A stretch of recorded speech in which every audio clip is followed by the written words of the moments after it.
Good morning Akola. भेटूया प्रतिभावंतांना, कलाकारांना. Good morning Akola. Good morning Akola कार्यक्रमामध्ये सर्व श्रोत्यांचं मी सूरज गोळे मनपूर्वक स्वागत करतो. श्रोत्यांनो, गुड मॉर्निंग अकोलामध्ये आपण दर बुधवारी नवनव्या व्यक्तिमत्वांना भेटत असतो आणि ते करीत असलेल्या कार्याविषयी अधिक जाणून घेण्याचा प्रयत्नही करतो. आजही आपण आपल्यासाठी एक आगळा वेगळा असा विषय घेऊन आलो आहे. कदाचित आपल्या सर्वांना याची कल्पना नसेल की आपल्या अकोला जिल्ह्यातीलच डे बोर्डिंग शाळा असणाऱ्या प्रभात स्कूलमध्ये दररोज 1500 पेक्षा जास्त विद्यार्थ्यांसाठी तयार केल्या जाणाऱ्या स्वयंपाकासाठी धूर आणि प्रदूषणमुक्त कम्युनिटी किचनचा विदर्भातील एक यशस्वी प्रयोग चालू आहे गेल्या कित्येक वर्षांपासून.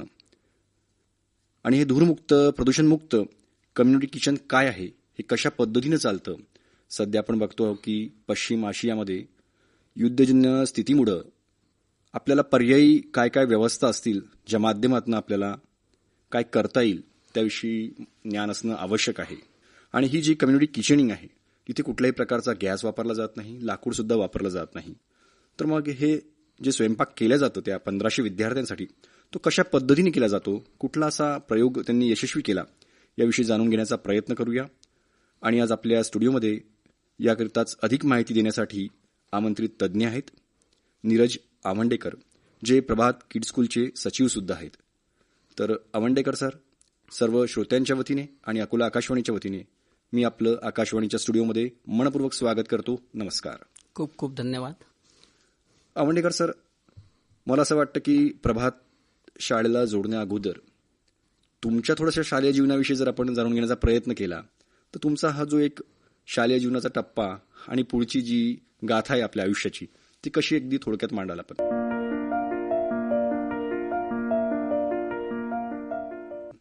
माझं शिक्षण अकोल्यात झालं तसं सर्व. मी 10वी पर्यंत जिल्हा परिषद आगरकर शाळेत होतो. त्यानंतर मी फार्मसी केलं आणि नंतर BSc केलं जिओलॉजीमध्ये. फूड हा माझा आवडीचा विषय फार पहिलेपासून राहिलेला आहे. अगदी म्हणजे मी शाळेत असताना किंवा 11वी-12वीत असताना मला अकोल्यातल्या सगळ्या पाणीपुरीच्या गाड्या माहीत होत्या.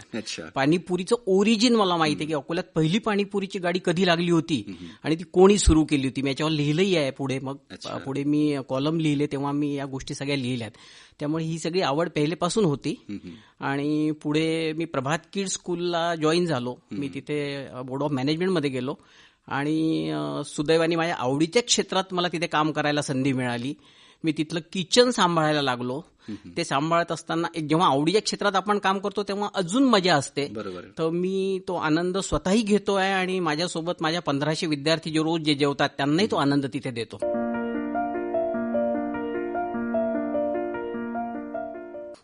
ही कम्युनिटी किचन जी संकल्पना आहे ही नेमकी काय आहे सर? ऍक्च्युअल सुरुवातीला आम्ही जेव्हा शाळेला किचन सुरू केलं होतं तेव्हा आम्ही सुद्धा सिलेंडरचा वापर करायचो. रोज मला जवळपास 4 सिलेंडर तिथे लागायचे एवढ्या मुलांचा स्वयंपाक करताना.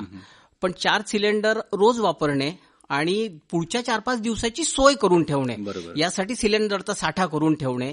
माझ्यासोबत काम करणारा सगळा अशिक्षित क्लास, त्यामुळे एवढे मोठे सिलेंडर एकत्र ठेवणे मला कुठेतरी मनात आतून वाटायचं की ही रिस्क आहे मोठी. शाळेच्या कॅम्पसमध्ये एवढे विद्यार्थी असतात आणि आपण हे सगळं असं नको ठेवायला. आपण इतर तर अपघाताच्या बातम्या बघत असतो सिलेंडरच्या स्फोटच्या. तर माझ्या डोक्यात कुठेतरी होतं की आपण याला काहीतरी पर्याय शोधावा.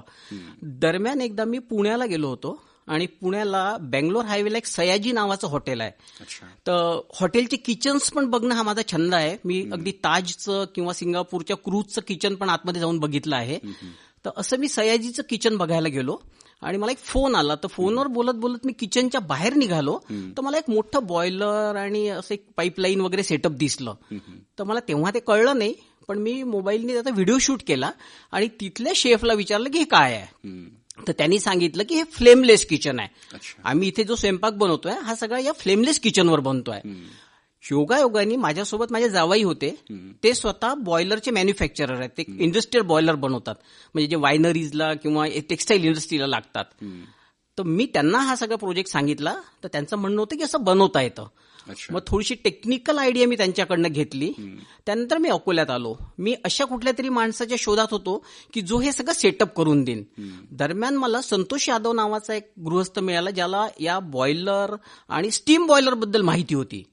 स्टीम बॉयलर खूप ठिकाणी आहे, पण स्टीम बॉयलरवर चपात्या नाही करतायत. स्टीम बॉयलरवर तुम्ही एखादी गोष्ट उकळू शकता, भात करू शकता, डाळ करू शकता, पण पापड नाही भाजतायत, चपाती नाही भाजतायत. मला ते पण हवं होतं, कारण रोज आमच्याकडे 5-7 हजार चपाती बनतात. मग संतोष यादव सोबत बसल्यावर मला त्यांनी बऱ्यापैकी याच्यात गाईड केलं. मग त्याचं म्हणणं होतं की मी तुम्हाला हे सेटअप करून असेंबल करून देतो. मग त्यासाठीचं लागणारं बॉयलर, इतर साहित्य हे सगळं त्या यादवनी मागवलं. जवळपास आता 11 वर्ष माझ्या या प्रोजेक्टला झालेले आहे. 11 वर्षापूर्वी आम्ही हा एवढा मोठा सेटअप केला आणि अगदी सक्सेसफुल चांगल्या पद्धतीने तो सुरू आहे.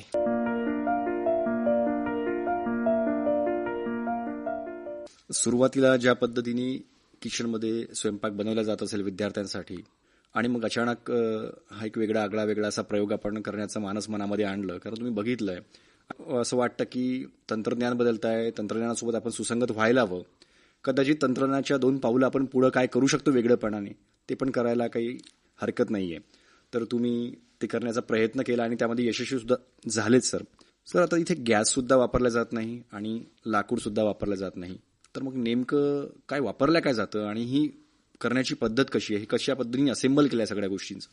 एकदम छान प्रश्न आहे तुमचा. ऍक्च्युअल याला थर्मिक फ्लुइड हीटर असं नाव आहे टेक्निकल, ज्याला फ्लेमलेस किचन म्हणता येईल. यामध्ये एक फूड ग्रेड ऑइल असतं, जे ऑइल बॉयलरच्या माध्यमातून गरम करून ते कढईपर्यंत आणलं येतं. आमच्याकडे मोठ्याल्या कढया लागलेल्या आहे. मी अगदी 150 किलोची भाजी एका वेळेस करू शकतो. म्हणजे गॅसवर करताना मला ह्या सगळ्या मर्यादा होत्या, त्या माझ्या तिथे संपल्या आहेत. पहिली गोष्ट तर त्या कढईला एक जॅकेट कढई खाली लावण्यात आली आहे आणि त्या जॅकेट कढईमध्ये ही ऑइलची पाईपलाईन फिरलेली आहे पूर्ण. आता आम्ही बॉयलरच्या माध्यमातून, बॉयलरमध्ये आम्ही पॅलेट्स, गट्टू ज्याला म्हणतात, म्हणजे ऍग्रिकल्चर वेस्ट पासून जे बनतात ते गट्टू त्याच्यात टाकतो आणि त्या बॉयलरला गरम करतो, म्हणजे ऑइलला गरम करतो आणि कॉम्प्रेसरच्या माध्यमातून ते ऑइल कढईपर्यंत नेल्या जातं. त्या कढईला ते गरम केलं जातं आणि या कढईला किती डिग्री सेंटीग्रेड पर्यंत गरम करायचं ही पण चॉईस माझ्याकडे आहे. म्हणजे मला जसं पोळ्यांसाठी थोडं जास्त टेम्परेचर लागतं तर त्याला आम्ही जास्त टेम्परेचर घेतो, भाजीला कमी लागतं तर ते कमी टेम्परेचर घेता येतं. पुन्हा माझ्याकडे आता 6 कढया आणि 3 पोळ्यांचे तावे आहे. याच्यात मला कुठल्या कढईत करायचं आहे ती कढई सुरू ठेवता येते, ज्याच्यात काम नाही करायचं ती बंद करता येते, हे सुद्धा ऑप्शन आहे. जनरली पोळ्या करताना पोळ्या गॅस शिवाय होत नाहीत, त्याला फ्लेम लागते. पण माझ्याकडे रोज 5-7 हजार चपाती बनतात. या चपाती सुद्धा फ्लेमलेस तव्यावर बनतात. त्या तव्यालाही ती ऑइलची जी पाईपलाईन आहे ती त्याला तव्याच्या खाली रोटेट झालेली आहे आणि त्याच्यावर त्या पोळ्या, आम्ही अगदी 3000 पापड रोज भाजतो. ते पापड पण आम्ही फ्लेमलेस भाजतो. कोणी विश्वासच बसणार नाही कोणाचा, किंवा अग्नीशिवाय, फ्लेमशिवाय, विस्तवाशिवाय पापड भाजल्या जाऊ शकतात किंवा पोळ्या केल्या जाऊ शकतात. तर अशा प्रकारचा हा उपक्रम सुरू आहे. याला flameless kitchen thermic fluid heater असं म्हणतात. म्हणजे कुठल्याही प्रकारचा विद्युत प्रवाह सुद्धा त्याला आपण जोडलेला नाही. विद्युत प्रवाह आहे. हा, बॉयलरला कॉम्प्रेस, म्हणजे मला ते ऑइल आणण्यासाठी एक प्रेशर लागतं, तर ते प्रेशर क्रिएट करायला कॉम्प्रेसर पुरतं इलेक्ट्रिक आहे. हा, पण बाकी हे सगळं माझ्या किचनच्या बाहेर आहे. त्याच्यामुळे किचनची सेफ्टी आहे. आणि अजून महत्वाचं म्हणजे एरवी गॅस सिलेंडरवर जेव्हा स्वयंपाक होतो तेव्हा त्या किचनचं टेम्परेचर खूप वाढलेलं असतं. तर इथे माझ्या इथे ते टेम्परेचर वाढतच नाही, कारण फ्लेमच नाही आहे. फ्लेम नसल्यामुळे किचनचं टेम्परेचर मेंटेन राहतं. अगदी आता उन्हाळ्याच्या दिवसामध्ये पण छान वातावरण असतं, किचनमध्ये थंड असतं. दुसरं, स्पीड वाढून गेलीत. जेव्हा फ्लेमवर आपण स्वयंपाक करतो तेव्हा कढईची पण लिमिटेशन्स आहे आणि त्या फ्लेमच्या पण लिमिटेशन्स आहे. तर इथे आम्हाला, माझ्याकडे कढईच एवढी मोठी आहे की मी एका वेळेस भाजी करता येते, मला 150 किलो भाजी करता येते, किंवा दाल एवढी मोठी टाकता येते. तर अशा पद्धतीने हे चालतं. दुसरं, याच्यात असं पण आहे, म्हणजे आमच्या मुलांचंच ऑब्झर्वेशन, आमच्या विद्यार्थ्यांचं, की टेस्टमध्ये पण फरक आहे. हा, म्हणजे अगदी आपण गॅसवर करण्या, म्हणजे चुलीवरचं जेवण ज्याला म्हणतात, बऱ्याच लोकांना चुलीवर जेवण आवडतं, तर तसा फील आम्हाला या जेवणात पण येतो. तर त्याच्यामुळे पोरांना ते खूप अतिशय आवडीने खाल्ल्या जातं. आमचा वेळ वाचतो. सगळ्यात महत्वाचं म्हणजे सुरक्षितता. हा, माझ्या पूर्ण स्टाफची सुरक्षितता तिथे होते. आणि सगळ्यात महत्वाचं प्रश्न सर आता इथे अर्थकारण आलाय सर, कारण तुम्हाला सुरुवातीला तुम्ही सांगितलं की दररोजचे तुम्हाला 4 सिलेंडर लागायचे, म्हणजे महिन्याकाठी तुम्हाला 120 सिलेंडर लागायचे, ते पण कमर्शियल सिलेंडर्सचा उपयोग तिथे केला जायचा. तर तो एक महिन्याकाठी लागणारा खर्च आणि हा एवढं जे सेटअप केलाय आपण, जे कम्युनिटी किचनिंगचं जे तुम्ही, तर तुम्हाला काय फरक जाणवला आहे की साधारण त्याला किती खर्च लागला, हे कोणाला परवडतं असं? ऍक्च्युअल हे बनवताना मला बराच खर्च आला सेटअप करताना, पण पुढे हा कॉस्ट सेव्हिंग प्रोजेक्ट आहे. अच्छा. सिलेंडर मला रोज 4 सिलेंडर लागायचे आणि आता मला 4 क्विंटल पॅलेट रोज लागतात. हे 5 रुपये किलो मिळतात. अच्छा. म्हणजे 4 क्विंटल पॅलेट माझे झाले 2,000 रुपयाचे. तर 2,000 रुपयामध्ये मी 1,500 लोकांचा स्वयंपाक करतोय. एरवी हे पैसे मला डबलपेक्षा जास्त लागायचे. तर ती एक मोठी बचत कायमस्वरूपी झालेली आहे. एरवी एकदाची वन टाइम इन्व्हेस्टमेंट झाली आहे. दुसरं मेंटेनन्स हा पार्ट विशेष नाही आहे. थोडंफार आम्ही सर्व्हिसिंग केली तर त्या बॉयलरचं किंवा या थर्मिक फ्लुइड हिटरचं मेंटेनन्स नाही आहे. त्याच्यामुळे बऱ्यापैकी पैसा त्याच्यात आता वाचायला लागलेला आहे. तुम्ही जे सांगितलं त्याच्यामध्ये एक फ्रूट ग्रेड लुब्रिकंटचा उपयोग होतोय, तर मग हे कुठे मिळतं आणि साधारणतः दररोज तुम्हाला किती लागतं मग हे असं ऑइल? याच्यात ऍक्च्युअल ऑइल रोज लागत पण नाही. हे या ऑइलची पण अशी सिस्टीम आहे की हे ऑइल एकदा आम्ही भरून ठेवलेलं आहे. हे कढईपर्यंत जातं गरम होऊन आणि पुन्हा वापस येऊन त्या स्टोरेज टँकमध्ये वापस येऊन जातं. अच्छा. हे फक्त रोजच्या रोज युज होतं. तर याच्यात जो काय वर्षभरामध्ये मला इव्हॅपोरेशन लॉस किंवा लिकेज काही थोडंफार असलं त्याचा लॉस असेल तर 50-60 लिटर मला वर्षाचं तेवढं ऑइल लागतं. काय लिटर असतं हे ऑइल असतं 500 रुपये लिटर. ऑइल महाग आहे पण ते रियुजेबल आहे. म्हणजे एकदा भरलं आहे तर पुन्हा भरायचं काम नाही. फक्त त्याचं टॉपअप करावं लागतं, लेव्हल करावं लागतं. याची काही एक्सपायरी नसतं का? सतत ते जळतं म्हणजे प्रकारे? त्याच्यामध्ये कार्बन जमतो. अच्छा. तर तो कार्बन जमल्यावर तो कार्बन क्लीन करायसाठीची एक प्रोसेस आहे. तर आम्ही ज्याला मेंटेनन्सचं काम दिलंय तो येऊन दर रविवारी, म्हणजे दर आठवड्याला रविवारी सुट्टी असते शाळेला, तर येऊन तो कार्बन साफ करून देतो. त्याच्यामुळे आम्हाला त्याचं लाईफ पण वाढलंय. आणि दुसरं, ज्याच्याकडनं आपण ऑइल घेतो तो या ऑइलच्या लुब्रिकन्सी आणि बाकी त्याच्या स्ट्रेनचं सर्टिफिकेट पण आम्हाला दरवर्षी देतो की बा ते ऑइल तेवढं रेजिस्ट, म्हणजे तुमचं एवढं हे स्वयंपाक करायसाठी ते परफेक्ट आहे असं एक सर्टिफिकेट पण आम्हाला दरवर्षी त्याच्याकडनं प्राप्त होतं.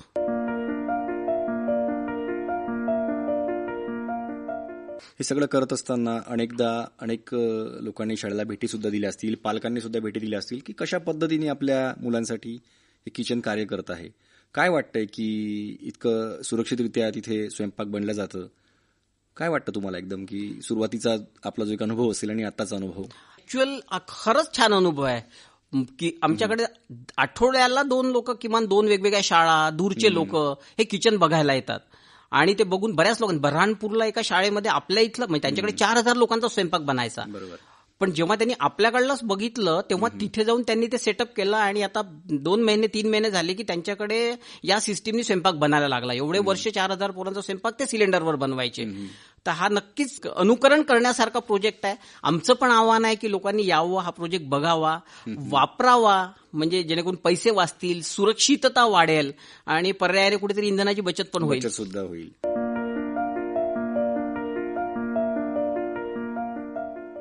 किचन म्हटलं तर तिथं विविध खाद्यपदार्थ आलेच आणि विशेषतः इथे जे जेवण बनवलं जातं ते आपल्या बालमित्रांकडे तर सगळं स्वयंपाक बनतो.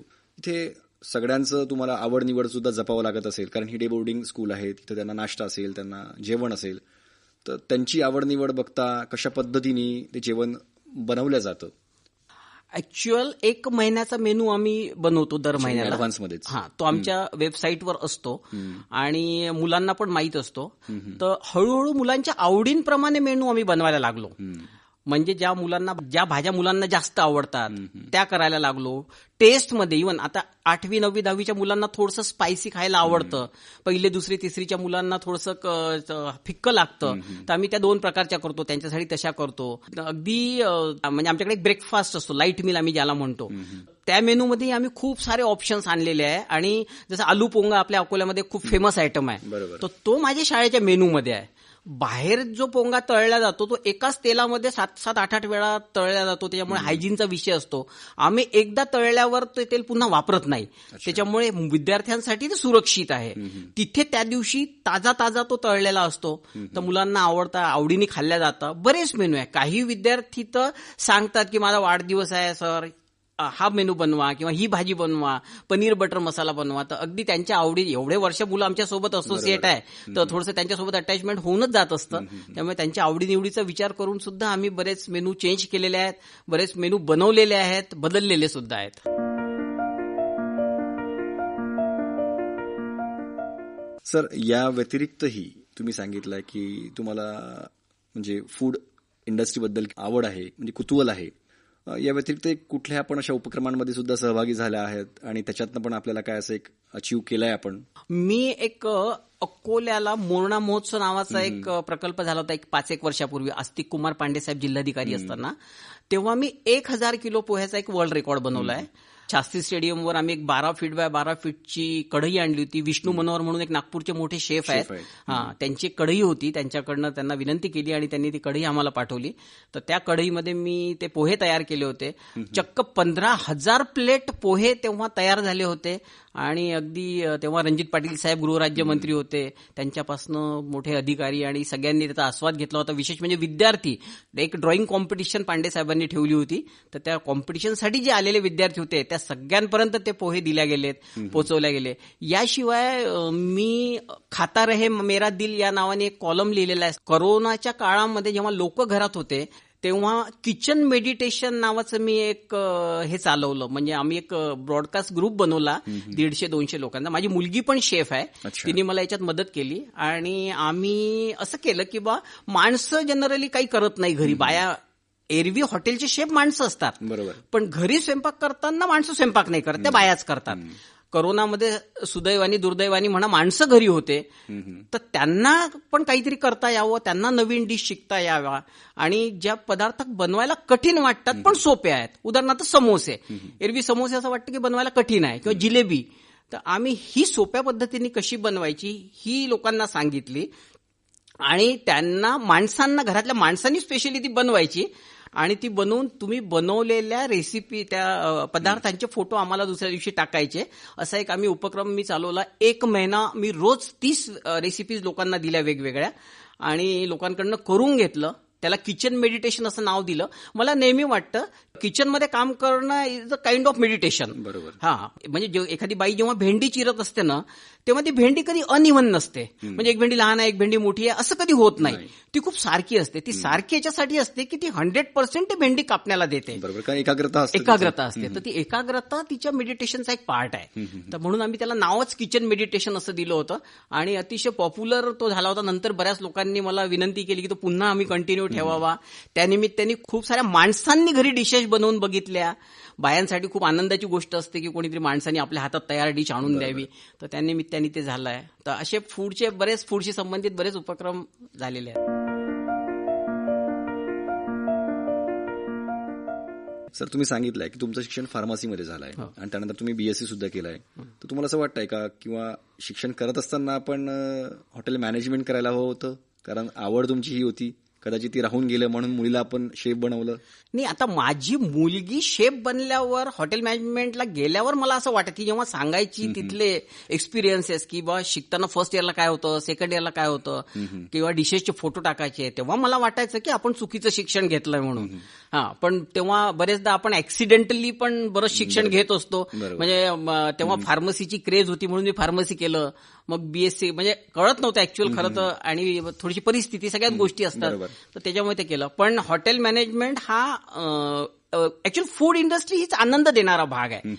माझी अकोल्यामध्ये एक बेकरी आहे. एक छोटंसं उदाहरण सांगतो. माझ्या बेकरीमध्ये जेव्हा एखादा लहान मुलगा बाहेरून आतमध्ये येत असतो ना, तर तो जेव्हा त्याच्या वडिलांच्या आईवडिलांच्या गाडीवर असतो किंवा त्यांच्यासोबत असतो, तेव्हाचे त्याचे एक्सप्रेशन्स आणि बेकरीमध्ये एंटर केल्यावरच्या एक्सप्रेशन्समध्ये फरक असतो. हा फरक असतो तो जेव्हा ते केक्स बघतो, डोनट्स बघतो, पेस्ट्रीज बघतो, ऑटोमॅटिक आनंद येतो. हा म्हणजे त्याला कोणी सांगितलंच नाही आहे, बरोबर, पण येत असतो. ही इंडस्ट्रीचाच आनंद देणारी आहे. म्हणजे खाऊ घालणे हा पण आनंद आहे, खाणं हा पण आनंद आहे, आणि तुम्ही खाऊ घातलेलं समोरच्याला आवडणं हा पण आनंद आहे. आणि त्यातनं जो काही आपल्याला तो पैसा देतो तो वेगळा, पैसा मिळतो तो वेगळा, आनंदासोबत पैसा पण मिळतो.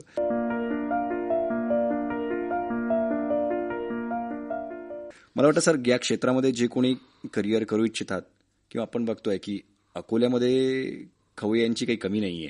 जागोजागी आपण बघतोय की स्ट्रीट फूडच्या सुद्धा खूप मोठ्या प्रमाणावरती गाड्या लागलेल्या आहेत.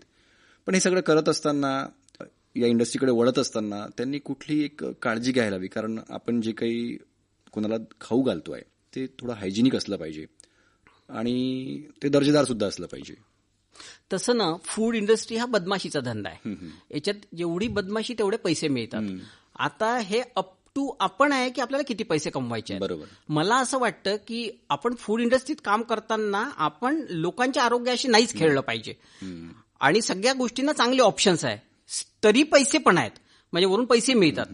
तर आपण क्वालिटी, हायजीन या सगळ्या गोष्टींकडे प्रत्येकच, म्हणजे अगदी पाणीपुरीची गाडी जरी असेल तरी त्यांनी ते पाणी कुठून आणतोय, तो पाणी बनवायसाठी, याची त्यांनी काळजी घ्यावी. कारण त्याच्याकडे येणारा क्लायंट त्याच्यावर विश्वास ठेवून येत असतो. तर प्रत्येकच हॉटेलमध्ये, तुम्ही ज्या हॉटेलमध्ये जेवायला जाता त्या हॉटेलमध्ये तुम्ही विश्वास ठेवून जात असता. त्यामुळे त्यांनी अगदी शिळं असेल एखादं तर पदार्थ तुम्हाला देऊ नये. त्यांनी किमान गिऱ्हाईक सांगायला पाहिजे किंवा वापरूच नये. तर ही एवढी इथिक्स जर या बिझनेसमध्ये पाळले तर छान आहे. खूप लोक पाळतातही, करतातही, आणि इट्स ग्रोईंग बिझनेस. म्हणजे नवीन विद्यार्थ्यांनी, नवीन मुलांनी पण या लाईनला यायला पाहिजे. पैसे देणारा व्यवसाय आहे, बिझनेस आहे. नंतर काय म्हणतात की अगदी छोट्या इन्व्हेस्टमेंटमधून, म्हणजे एखादी सँडविचची गाडी लावली तर 50-60 हजार रुपयामध्ये तो बिझनेस सुरू करू शकतो आणि पैसे पण कमवू शकतो. आणि न थांबणारा बिझनेस आहे, न थांबणारा बिझनेस आहे. यस, सतत क्रियाशील. फूड इंडस्ट्री कधी बंदच होणार नाही. उलट दिवसेंदिवस प्रमाण वाढत चाललं. म्हणजे शनिवार रविवारी तुम्हाला हॉटेलमध्ये बसायला जागा मिळत नाही, अशी परिस्थिती आता झाली. सर, मला वाटतं परत आपण आपल्या कम्युनिटी किचनकडे वळूया. सर, हे कम्युनिटी किचन ही जी एक संकल्पना जेव्हा तुम्ही तुमच्या मनामध्ये आणली होती, तर इथे थोडा काही विरोध वगैरे झाला का? कारण कुठलीही आपण एखादं कार्य करतो तर त्याला विरोध होणं हा साहजिक असतो, आणि तो एवढ्या मोठ्या स्तरावरती तुम्ही करणार होते तिथे, तर तो पण काही अनुभव असेल आपल्या? नाही, ऍक्च्युअल ना मी नारे सरांसोबत काम करतो. सर खूपच पॉझिटिव्ह आहे प्रत्येक गोष्टीमध्ये, सगळ्या अकोलेकरांना माहिती आहे. तर मी जेव्हा सरांना हा प्रोजेक्ट सांगितला, खरं तर महागडा होता, रिस्क पण होती. बरोबर. पण मी जसं सांगितलं, मी उठायच्या पहिले सरांनी मला सांगितलं की उद्यापासून काम सुरू करा. म्हणजे त्यांनी मला तेव्हा दिलेला कॉन्फिडन्स, आणि मग आम्ही काम सुरू केलं. तर त्याच्यामुळे विरोध तसा झाला नाही, आणि पुन्हा आमच्यासाठी फायद्याचं पण राहिलं. मागच्या 11 वर्षामध्ये म्हणजे माझ्याकडे एक स्टँड बाय सिस्टीम पूर्ण आहे. म्हणजे मला तर मुलांचा स्वयंपाक बनवायचाच आहे, काही हो, तेव्हा कधी हे बंद पडलं. पण 11 वर्षात आजपर्यंत एकदाही आमची सिस्टीम बंद झाली नाही. ती एकदम छान चालू आहे. नारे सरांच्या सपोर्टमुळे त्यांनी म्हणजे खूपच पॉझिटिव्हली या सगळ्या गोष्टींना घेतलं, त्यामुळे सहज शक्य झालंय.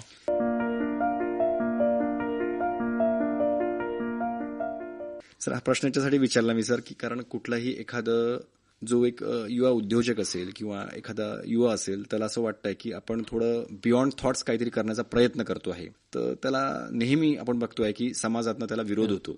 पहिले विरोध होतो, मात्र नंतर त्याची वाहवा केलं जातं. तर असं कोणी सुरुवातीला बियॉन्ड थॉट्स असं मनामध्ये काही कल्पना आली असेल, तर ती सहजतेने कशा पद्धतीने ती उतरावी, त्याकरता तुम्ही काय सांगाल जाता जाता शेवटी? ऍक्च्युअल अकोल्यातल्याच काही हॉटेल्सवाल्यांना असं वाटायचं की हे सक्सेस होणार नाही. म्हणजे माझ्याशी नाही बोलले, पण ज्यांनी माझी ही सिस्टीम मला असेंबल करून दिली त्यालाच ते म्हणायचे की हे सक्सेस नाही होता. म्हणजे तुम सब्जिया बना लेंगे, रोटी नाही बनेंगी. तर सगळ्यांना ते होतं की पोळ्या नाही बनवणार. आजही माझ्याकडे एवढ्या पोळ्या बनत असतानाही मी मशीनचा वापर न करता मॅन्युअली पोळ्या करतो.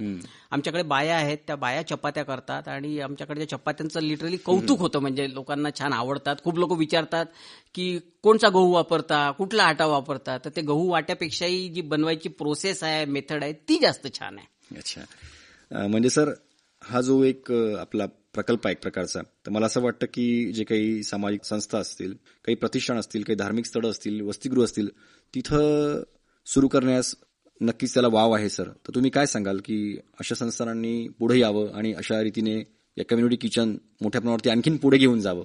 जिथे पण मला असं वाटतं की 300-400 लोकांपेक्षा जास्त लोकांचा रोज स्वयंपाक बनतो, त्या सगळ्यांनी ही सिस्टीम लावायला पाहिजे. अच्छा, म्हणजे माझ्याकडे बघून खूप लोक गेलेत. म्हणजे या मागच्या 10 वर्षात किमान 50पेक्षा जास्त संस्था बघून गेल्यात. लावल्या 2-4 लोकांनीच आहे. एक तर थोडं महागडा आहे म्हणूनही असेल, पण जर त्याचं स्टॅटिस्टिक्स केलं तर पुढे त्याचे पैसे वाचणार आहेत, पैसे उरणार आहेत त्याच्यात. त्यामुळे, आणि सगळ्यात महत्वाचं म्हणजे सेफ्टी.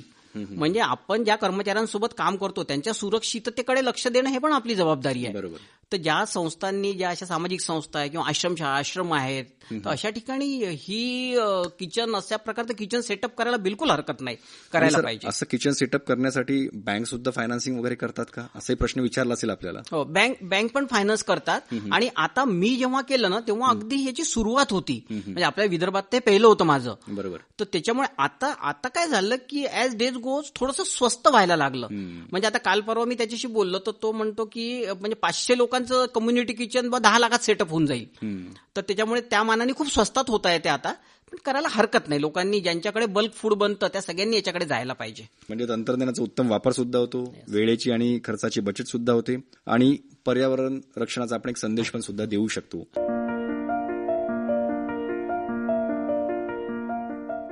आवंडेकर सर, आपण वेळात वेळ काढून इथे आलात आणि कम्युनिटी किचन या संकल्पनेविषयी विस्तृतरित्या आपल्या श्रोत्यांना सांगितलं, सगळ्या श्रोत्यांना सजग सुद्धा केलं आपण. मी आपले खूप खूप इथे आभार व्यक्त करतो आणि थांबतो. धन्यवाद. आपले पण खूप खूप धन्यवाद. या निमित्ताने हा चांगला विषय लोकांपर्यंत आपण पोहोचवला.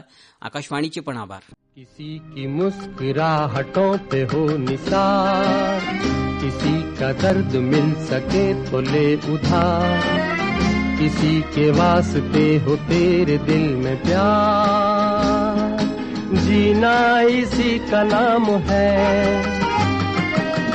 किसी की मुस्कुराहटों पे हो निसार, किसी का दर्द मिल सके तो ले उधार, किसी के वास्ते हो तेरे दिल में प्यार, जीना इसी का नाम है.